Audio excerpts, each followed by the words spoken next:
Hi friends, welcome back to my channel. So நம்ம இன்றைக்கி என்ன வீடியோ பார்க்க போகிறோன்னா, இந்த சீசனில் கிடைக்கிற தக்காளி வச்சு சூப்பரான தக்காளி ஊறுகாய் எப்படி பண்ணுறதுன்னு தான் பார்க்க போகிறோம்.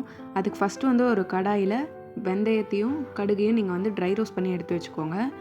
அடுத்தது வந்து ஒரு மிக்ஸி ஜாரில் இந்த மாதிரி கொஞ்சம் காஞ்ச மிளகாவை போட்டு அதை நல்லா நீங்கள் வந்து பொடி பண்ணி தனியாக எடுத்து வச்சுருங்க. இப்போ அடுத்தது வந்து நம்ம தக்காளியெல்லாம் நல்லா சின்ன சின்ன பீசஸாக நறுக்கி நம்ம வந்து அதை நல்லா கிரைண்ட் பண்ணி எடுத்து வைக்க போகிறோம். இப்போ நறுக்கி வச்சுருக்கிற எல்லா தக்காளியும் இந்த மாதிரி ஒரு மிக்ஸி ஜாரில் போட்டு சூப்பராக நீங்கள் வந்து கிரைண்ட் பண்ணி எடுத்துக்கோங்க. இப்போ வந்து ஒரு குக்கர் தான் நான் எடுத்திருக்கேன், நீங்கள் ஒரு கடாய் கூட எடுத்துருக்கலாம். இப்போ அதில் வந்து எண்ணெய் ஊற்றி எண்ணெய் காஞ்சதுக்கப்புறமா கடுகு போட்டுக்கோங்க. கடுகு வெடித்தோடனே கருவேப்பிலை போட்டு நம்ம அரைச்சி வச்சுருக்கிற அந்த டொமேட்டோ பேஸ்ட்டையும் இதில் ஆட் பண்ணிவிடுங்க.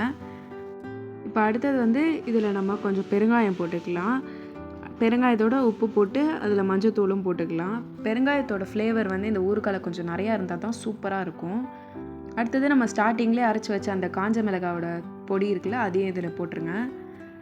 போட்டுட்டு இதை கொஞ்சம் ஓரளவுக்கு மூடி வச்சு அதை நல்லா கொதிக்க விட்டுருங்க. ஏன்னா நம்ம ஊறுகாவோட கன்சிஸ்டன்சி வந்து நல்லா திக்காக வேணும். இப்போ வந்து நம்ம ஸ்டார்டிங்லேயே ட்ரை ரோஸ்ட் பண்ணதையும் நீங்கள் தனியாக அரைச்சி எடுத்து வச்சுக்கோங்க. இப்போ கொஞ்சம் நேரம் கழிச்சு நான் ஓப்பன் பண்ணி பார்த்தா ஓரளவுக்கு தான் திக்காக இருந்தது, இன்னும் நல்லா நிறையா திக்காகணும். ஸோ நான் திருப்பி க்ளோஸ் பண்ணி வச்சுட்டு திருப்பி ஓப்பன் பண்ணேன். அதோட கன்சிஸ்டன்சி நல்லா திக்காகிட்டே வந்துருந்தது. இனிமேல் நம்ம ஊறுகாய் பண்ணுறதுனால இன்னும் நல்லா அது வந்து திக்காகட்டும். இப்போ இந்த ஸ்டேஜில் நீங்கள் வந்து இது மேலே நல்லெண்ணெய் விட்டுருங்க.